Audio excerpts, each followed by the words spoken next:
Welcome to the CX Sessions from the Customer Experience Innovation Institute. Every episode, we provide an innovative perspective on customer experience from the people who are changing your world, one experience at a time.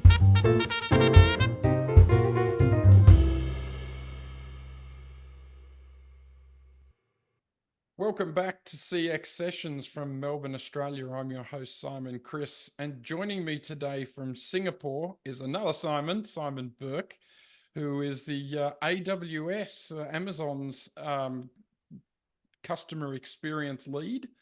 Simon, welcome to the sessions. Great to be here, Simon. It's always a little bit off-putting calling someone else the same name as you, but Yep. Thankfully, we'd be good for a game of Simon Says, if that's appropriate. I was going to compliment you on a great name. Just a little bit of background for people that haven't met you before. A little bit about yourself and your CX journey, how you came to be where you are today. Yeah, well, I mean, so I guess my career started as a chartered accountant, of all things, in Sydney. Yep.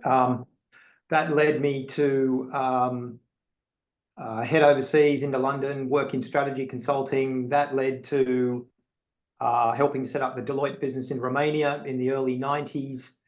And that sort of took me into, the beginning of the consulting world. But then through an MBA at London Business School, sort of reached into the entrepreneurial world and left that, set up what's called a funded search, bought a company to buy, did a management buyout, did that for a couple of years, and then joined a small consulting firm that specialized in helping companies grow top-line revenues rapidly. So it was a really interesting period of time, that, because you'd be helping companies say, how do you accelerate growth without doing M&A work. And so you learn all about the critical nature of a value proposition, and that has always, and still does, I find it fascinating. What's your value proposition, either personally or in most cases as a company? What is your value proposition? And that's probably the headline. But that sort of entrepreneurial world sort of got me started. I then worked for BT Ventures, British Telecom Ventures, set up their CRM and contact center business in Asia. Left that and set up IPscape. And IPscape in 2005 was a pioneer in cloud. I think we called it ASP at that point, but essentially it was this pay-as-you-go model of contact center technology. And I'm delighted to say that business still operates in 20 odd countries. But it was really when AWS launched Amazon Connect that there was another penny drop moment, and I kind of went, right, next stage of life. So here I am.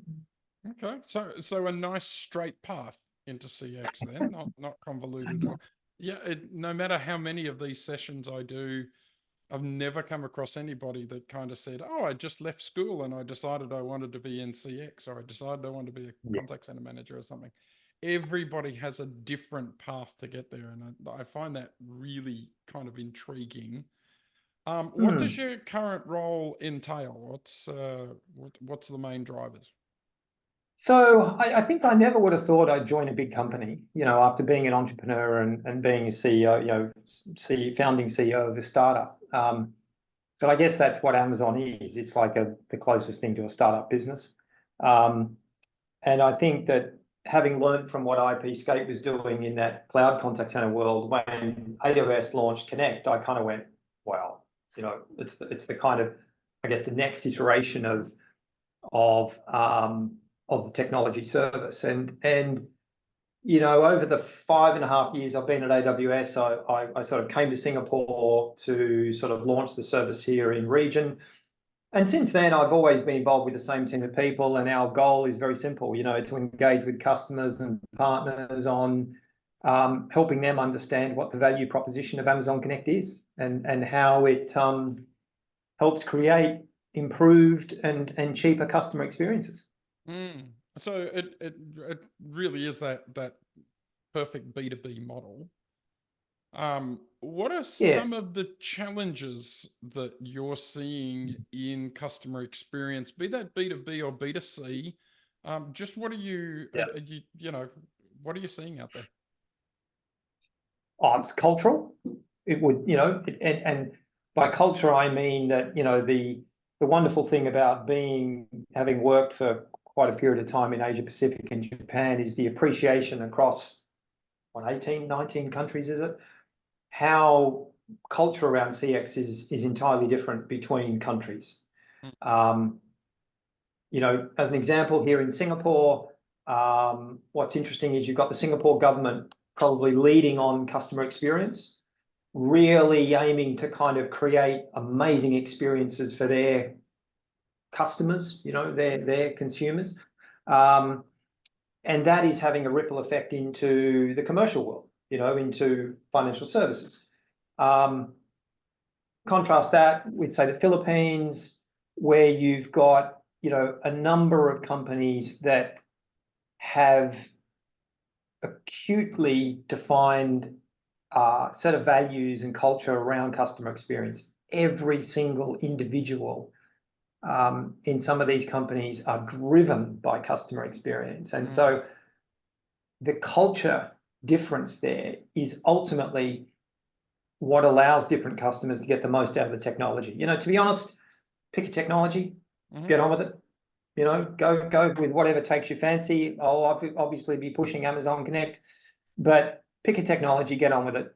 And it is ultimately culture that determines success in getting the most out of the technology. Yeah, wow. And have you seen, particularly in Asia, a difference in customer behavior, not your customers, but end customers' behavior in a post-COVID? Like, did COVID really change things up or not too much? Yeah, no, it has significantly. I mean, again, if we look to, the diversity and the definitions and scope of customer experience. I mean, if you look to India as one example where, the digital revolution that has sort of taken over India, where everyone has, or a vast majority of people have a mobile phone, and the way that's opened up digital payments, the way that's opened up access to everything is mind-blowing. The sheer size and scale of India in every respect from a customer experience perspective is incredible. Again, you sort of shift then into, say, Thailand, where, you start to see, I think, India is an outlier in its sheer size and scale and the pace and rate of change of where it's come from. A lot of the other ASEAN countries, I think, customer experience is definitely a thing, a priority in certain sectors, such as financial services, and it is really, and insurance as a subsector. Take that as a good example. There's, I think, only 40% of the population in ASEAN generally is insured. So naturally, you've got a lot of insurance companies that are fighting and in competition for the customer insurance policy. And so where you've got an industry like that, where the competition is intense, guess what happens to customer experience? It becomes it becomes the critical success factor in many respects as to how a product-based business like that can earn the trust of their customers by an amazing customer experience that everyone talks about. Yeah. What other challenges are you seeing out there? Is there for your customers, are they telling you that they're having challenges with staffing, or is it trying to chase down AI, or is it, what are your customers telling you the challenges I are? mean, again, depends on the country to some extent. So again, if you take the Philippines and their BPO sector, which is vast, depending on, pick a statistic, they employ 1.2 million people, I think, and the IBPAP, the BPO Association, has plans to add, make that 1.8 million in 5 years' time, and I think they're on the path to doing that. There's no doubt that sector is being challenged by the automation, dare I say, Gen AI, but it seems we can't have a conversation without mentioning that. Yeah, that's right. That is having a huge impact on that sector. Yeah, because in the Philippines, their strength has really been their service culture, their strength in English language. And, you know, I was talking a couple of weeks ago to a medical services company that their business was taking the recordings from doctors in the US and transcribing those into notes that are then sent back to the doctor. Now, you can imagine how technology can just automate that. Yeah. Suddenly 300 contact center agents that were, or you know, people that were doing that job are reallocated to another job. Now, they're not out of a job, they're just reallocated into something else. So the BPO sector is definitely changing rapidly in that respect. You know, I think when you come, say, you know, the other thing we're hearing a lot about is the ability to provide technology in local language, which is a challenge for everybody. Nobody's got that cracked. And when, you know, I was on a call with the folks in Indonesia the other day, I think they said there's 117 dialects of, you know, Bahasa Indonesian in that country. And, you know, most of us are living our lives with natural language in English and the dialects of English. But when you look at Indonesia or Malaysia or, you know, even in the Philippines, you're getting a lot of mashing up of traditional languages. So in the Philippines now, you know, the request there is for Taglish. So it used to be Tagalog. You know, most people would say now that a pure Tagalog conversation doesn't really happen. It's a mash of English, of Tagalog, and so Taglish is the name. Same here in Singapore.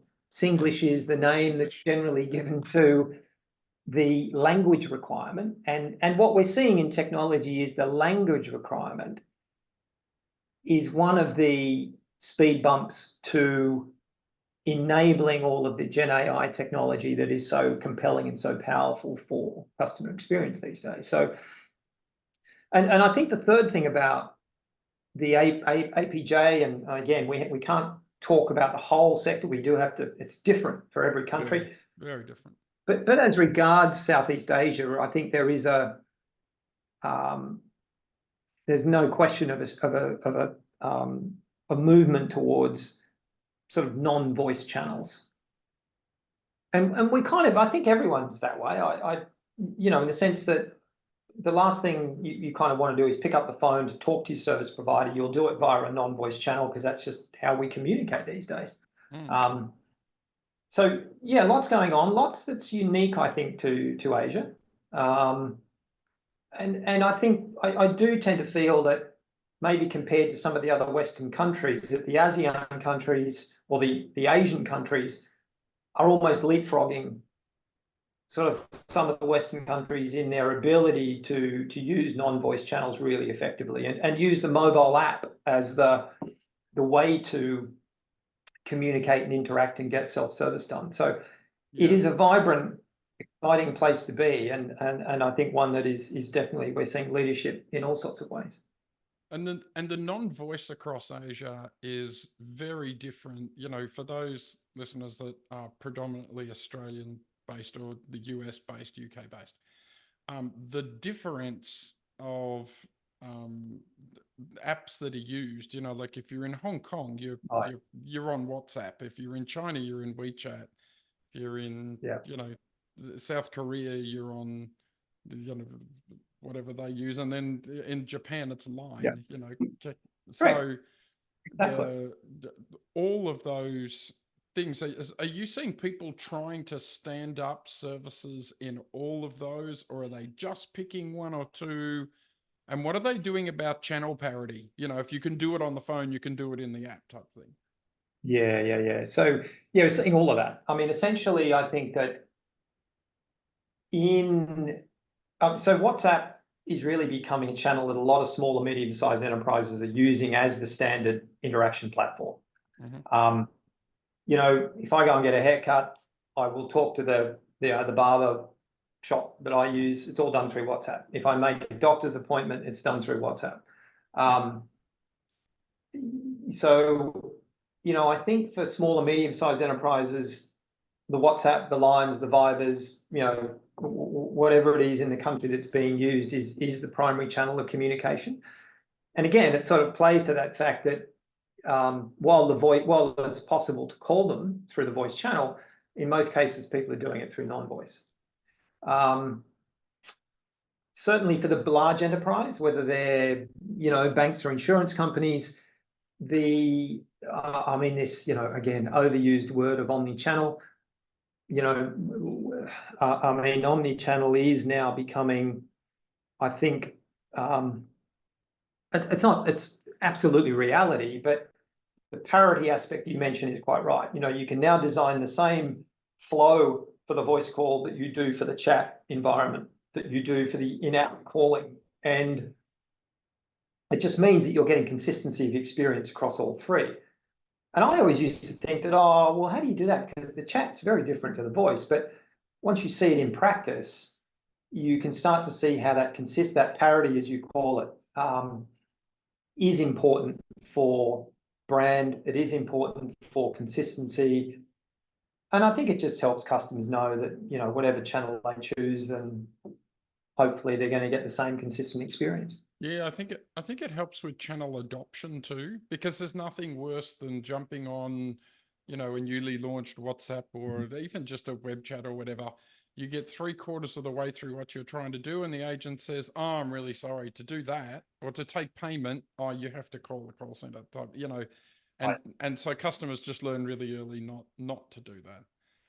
Let's change gears a little and look forward. If I asked you to gaze into your Singaporean crystal ball there, where are you seeing all this kind of stuff going? Where do you think customer experience, like even outside of the contact center, where do you see it going?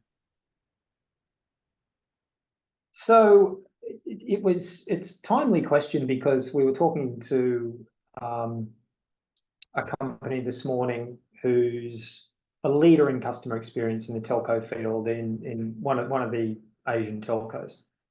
And that in itself is quite rare, because most of them are pretty average. This one is an absolute leader, and in their experience, they've reduced the volume of their interactions from like 60% of their interactions to via voice to 4%. Being so 60% voice to 4% voice. 4. And to 4. Yeah. Wow. Okay. And ultimately, also turning off the inbound channel. So imagine that. Imagine saying to most companies, "Oh, we're going to turn off the inbound channel. You're not able to call us. If you want to get in touch with us, you go online or you go to the app and you effectively log a ticket, log a case, and we'll then call you." Yeah. Okay. Now, it's a good way to manage workload. Yeah. But the NPS has gone up multiple times. Okay, lots more to this whole story, and worth really digging into, because it's fascinating. But to answer your question, that point is that, and I hesitate and I say this because for decades we've said, "Oh, it's the end of the voice channel, and non-voice is going to take over and phone calls won't exist." Phone calls will always exist. Yeah. For the right scenario, in the right circumstance, for the right situation. But there is no question that at the current time, and unless this changes, consumers in general prefer to communicate through a non-voice channel.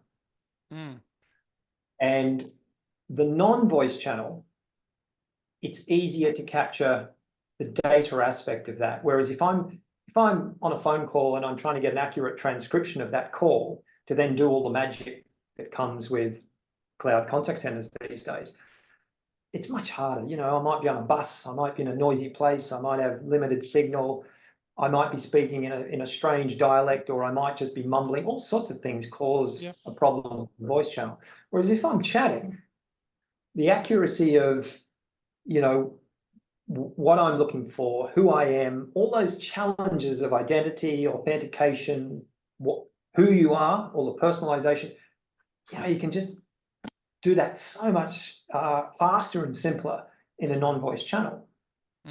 But I think that so many companies, and I think this is the case in Australia, are just hooked on their voice channel. Yep. And I think what we'll see in Asia is we'll start to see more case studies of where, you know what, if I'm a consumer and I can get what I need, if I can do what I need to do through an app or through chat and it works, which is the critical success factor, if it works, I'll be back. I'll use that as my primary channel. And picking up the phone and dialing a number is, I think, going to be increasingly a thing of the past, unless it's in those specific use cases. And I only know of one company in Australia that has shut down its voice service. And that's a very large alcohol retailer, everybody's mate Dan. And they're about the only ones that have done it.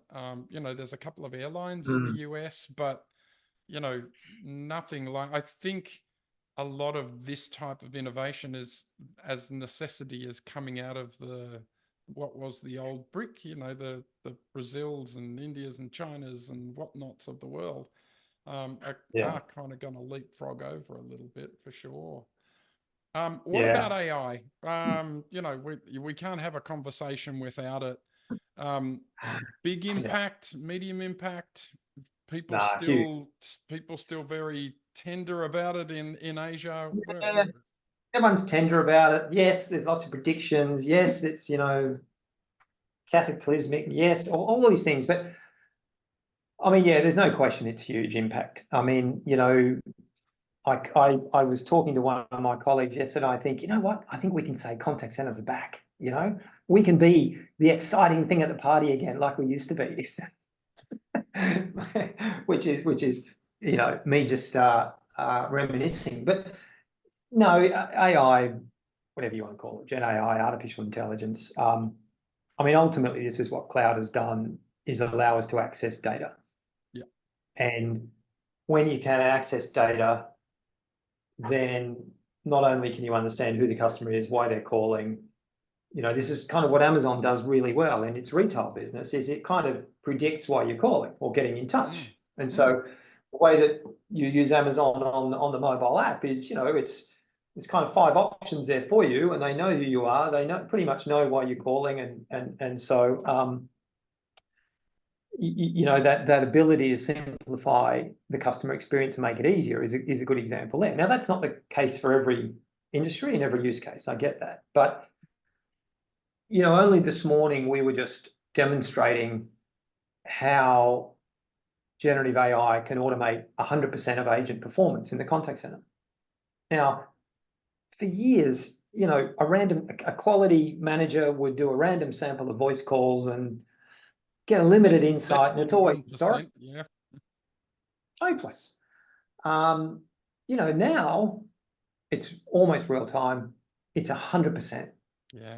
And so, you know, you think through what the implication for the manager, the supervisor of the contact center now is in being able to, you know, measure the quality on agent A, groups of agents, campaigns, queues. Wow, what do I want to know? And that's always been elusive. So the biggest impact that Gen AI is creating is insight. Yes. How companies are going to be able to deal with that insight is a totally other question. And I think a lot at the moment are kind of, you know, drinking from the fire hose. Yes. Kind of working out how to deal with this. But no question, it's huge. And again, you know, the companies that we see that are getting the most out of that are the ones with this culture of innovation, the ability to experiment, to test, to iterate, to dive in and try something. And you know, the old days of the, you know, random sample of historical call recordings is gone. Yeah. Yeah, very true. All right. I have 3 questions that I love to ask everybody that I talk to. And the very first one is, what makes a great experience for you? When Simon is out walking, God, that sounds weird using my own name. When Simon's out walking around the streets of Singapore, doing whatever it is that you do, what makes a great experience for you? Oh, look, I think it's just someone, you know, nothing's changed in it, that standard thing of a smile and somebody that is interested in you as an individual, awesome if they know who you are. You know, they know who you are. They're delighted to see you, and you know, they potentially know why you're there. I mean, it's the same old analogy that we used to make of the corner shop. You know, when there was a corner shop in the milk bar, you go in there, and the husband or wife who ran it knew you, knew your mum, knew your order, knew how much money you owed, knew everything about you. Awesome.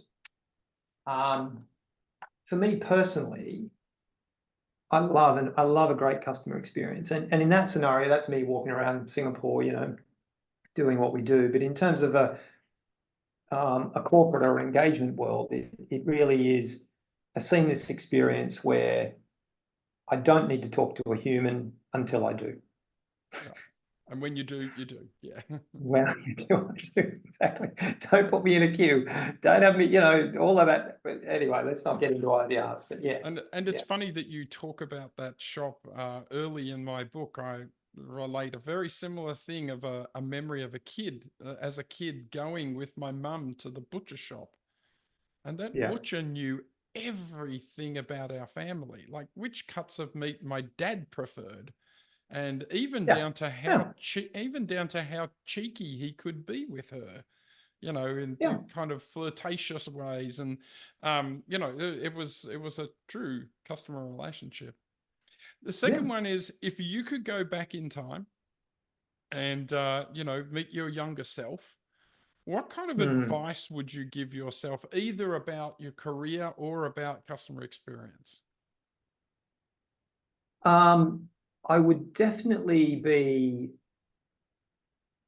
looking for, so it's about a set of values, it's about culture. I think anyone listening to this is going to reflect and think, you know, we've all worked for companies where the culture has been bad, the values have been non-existent or terrible. And we've all worked for terrible people and sometimes maybe not very good companies. You know, I try when I talk to my three children, you know, is really make decisions on the basis of a set of values. And I think that if you're looking at a career or you're looking at a job, no matter who it is, whether you're working for the landscaper or you're going to go mow lawns or you're going to work for a bank or an insurance company, you know, really try to dig into the values and the culture of the organization and make sure there's a fit. And, you know, the second part of that I would say is that in setting up and running a business, you know, one regret that I have in the, you know, the growth of IPscape is we didn't do a good enough job in putting in a set of values that are the guide rails as to how you run a company. You know, I think there's the old saying, you know, culture eats strategy for breakfast. For breakfast every day of the week. Totally true. And it's a shame it's taken me, you know, 30 years of of work life to kind of the penny to drop on that. So if there's a younger person, you know, find a set of values that matter to you and try to find the employer that gets as close as possible to those. Yeah, great advice for anybody.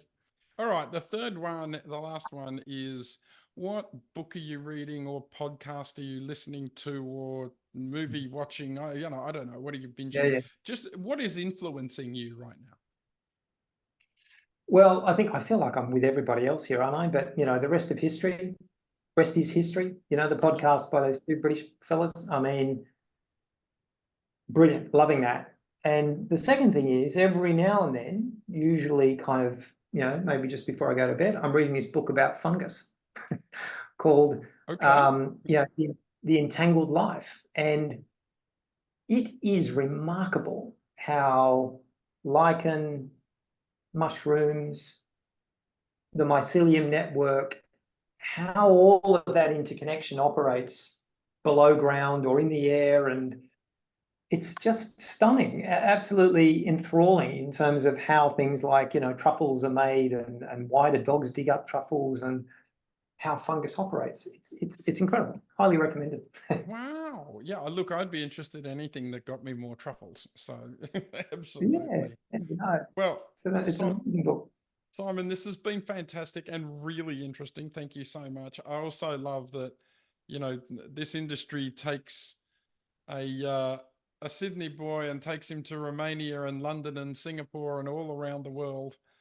That's a great story in itself.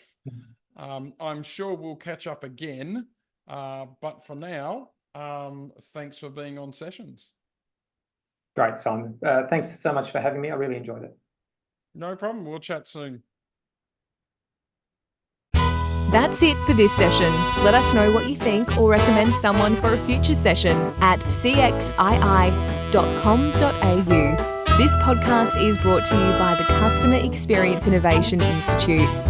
Thanks for joining us, and tune in again soon to hear more CX sessions.